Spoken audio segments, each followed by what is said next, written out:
नमस्कार दोस्तों। कहानी शुरू करने से पहले मैं आपको ये बताना चाहती हूँ कि अगर आप मोरल एंड मोटिवेशन कहानी सुनना पसंद करते हैं तो आप मेरे दूसरे चैनल एम्पावर द लाइफ पर आ सकते हैं। आपका वहाँ स्वागत है। द गोल्डन स्टोरीज में आपका स्वागत है। आइए सुनते हैं सुभद्रा कुमारी चौहान की लिखी कहानी बड़े घर की बात। फूल शैया के दिन ही फूल और मनोहर में तनातनी हो गई। फूल स्वभाव से ही कम बोलने वाली और लजीली थी। उधर मनोहर एंग्लो इंडियन छोकरियों के साथ सिनेमा थिएटर देख चुके थे। उनकी उच्च श्रृंखलता और उद्दंडता के आदी थे।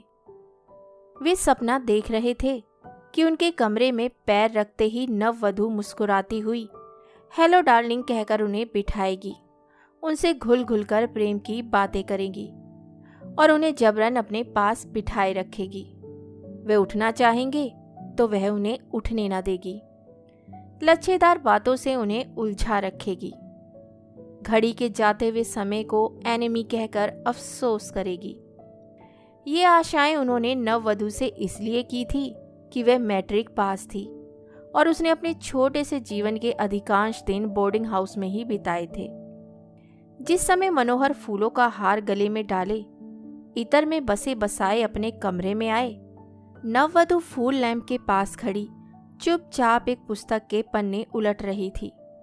किसी अज्ञात आशंका से वह रह रहकर कांप सी उठती थी। उसके पति होते हुए भी मनोहर आज तो उसके लिए पर पुरुष ही थे। उनसे कैसे बोलूंगी, क्या कहूंगी, कहीं कोई बेवकूफ़ी ना हो जाए। फूल मन ही मन बहुत घबरा रही थी। अचानक किसी के हल्के पैरों की आहट होते ही वे पुस्तक छोड़कर एक कोने में सिमट कर खड़ी हो गई। मनोहर बाबू अपना यह अपमान ना सह सके। एक क्षण तो वे चुपचाप खड़े रहे, फिर तिरस्कार भरे स्वर में बोले, क्या स्कूल और घर में यही शिक्षा मिली है कि आए हुए पति की तरफ पीट करके खड़ी हो जाओ?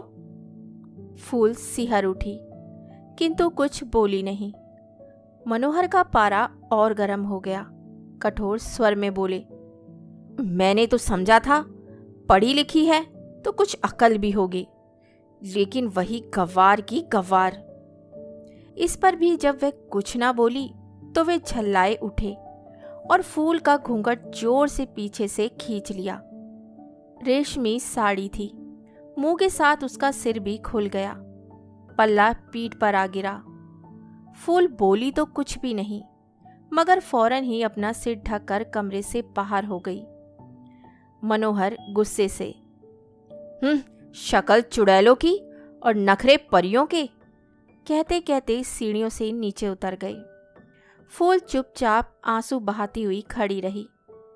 अचानक मनोहर को बाहर जाते देखकर उनकी बहन यशोदा ने आकर पूछा, क्या हुआ भोजी, भैया क्यों चला गया? फूल ने कोई उत्तर न दिया।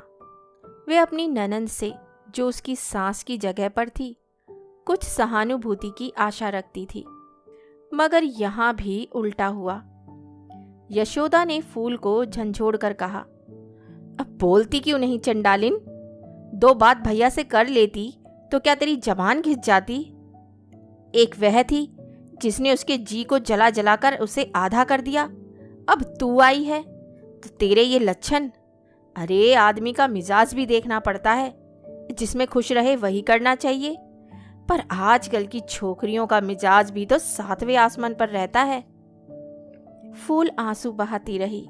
ननंद की बातों का भी उसने कोई जवाब न दिया। इस घटना के बाद कई दिन बीत गए। मनोहर ने पत्नी की तरफ आंख उठाकर भी नहीं देखा। वे अपने राग रंग में मस्त थे। विवाह तो उनकी बहन ने जबरदस्ती करवाया था। पहली स्त्री से एक बच्चा था। बच्चा जब तक जीता रहा तब तक तो विवाह की जरूरत न जान पड़ी, लेकिन एक दिन जब वह बच्चा भी माँ का अनुगामी हुआ तो इतनी बड़ी जायदाद का कोई वारिस तो होना चाहिए। इस ख्याल से यशोदा ने भाई के सामने क्रोध होकर उन्हें जबरदस्ती विवाह के लिए मजबूर किया। यशोदा विधवा थी। ये सब जायदाद भी उसी की थी। मनोहर को 6 महीने की उम्र से पाला था। मनोहर ही उसका पुत्र या भाई सब कुछ था, किंतु दोनों भाई बहन एक से रूखे स्वभाव के थे। तुनुक मिजाज, बाहर अच्छे और भीतर खट्टे थे। मनोहर की पहली स्त्री कुमुद ने भी जिस दिन से इस दहली के भीतर पैर रखा था, एक दिन भी बिना रोए रोटी न खाई थी। और इसी प्रकार 6 महीने के बच्चे को छोड़कर एक दिन वे जहर खाकर अपनी जीवन लीला समाप्त करके चली गई। बड़े घर की बात बाहर कहाँ जाती है। हार्ट फेल हो जाने से मृत्यु हो गई कहकर मामला रफा दफा कर दिया गया। फूल ने भी ये सब बातें सुन ली, मगर अब क्या हो सकता था। उसने सोचा, खैर जैसा जो कुछ है मुझे तो निभाना ही है। अब तो यही मेरे परमेश्वर, मेरे आराध्य और देवता हैं। किसी तरह उन्हें मनाना चाहिए। मुंह से तो कुछ बोलते हुए उसे लज्जा आती थी और बोलने का कोई अवसर भी ना मिलता था। इसलिए उसने सोचा, एक पत्र लिखूं, शायद देवता सीधे हो जाएं। वह कागज कलम लेकर बैठी। बहुत सोचने समझने के बाद उसने एक पत्र लिखा। मेरे देवता, कई दिनों से सोच रही हूं कि आपको एक पत्र लिखूं, परंतु क्या लिखूं, कैसे लिखूं, मेरी समझ में नहीं आता। माना कि मैं अपराधिनी हूं, फिर भी क्या आप मुझे क्षमा नहीं कर सकते? भूल तो मनुष्य से हो ही जाती है। मुझसे भूल हुई और बड़ी भारी भूल हुई। मैंने आपके कोमल हृदय को दुखाया, आपका अपमान किया, आपकी पूजा में त्रुटि की, देवता का सम्मान ना कर सकी। न जाने किस अहंकार में, किस मद में बावली हो गई। किंतु आप तो क्षमा कर सकते हैं। मुझे अपने चरणों की सेवा का अवसर दीजिए। मेरी त्रुटियों को भूल जाइए। मैं आपके चरणों पर सिर झुका आपसे यही वरदान मांगती हूँ मेरे स्वामी। आपकी अपराधिनी, फूल। पत्र समाप्त कर ज्यों ही फूल ने पीछे देखा, मनोहर खड़े थे। फिर उसी लज्जा और संकोच ने मामला बिगाड़ा। छट से पत्र के टुकड़े टुकड़े कर फूल दूसरी तरफ खड़ी हो गई। मनोहर की त्योरियां चढ़ गई। उनके सिर से पैर तक आग सी लग गई। फूल के पास पहुंचकर उसे घसीटकर उन्होंने उसका मुंह सामने कर दिया।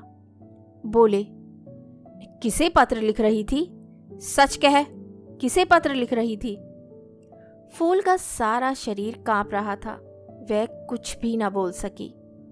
मनोहर ने उसके कान ऐंठते हुए कहा, बोलो, नहीं तो अभी तुम्हारी हड्डी पसली तोड़ दूंगा। फूल को भी क्रोध आ गया। उसकी मुद्रा कठोर हो गई। बोली, मैं नहीं बतला सकूंगी।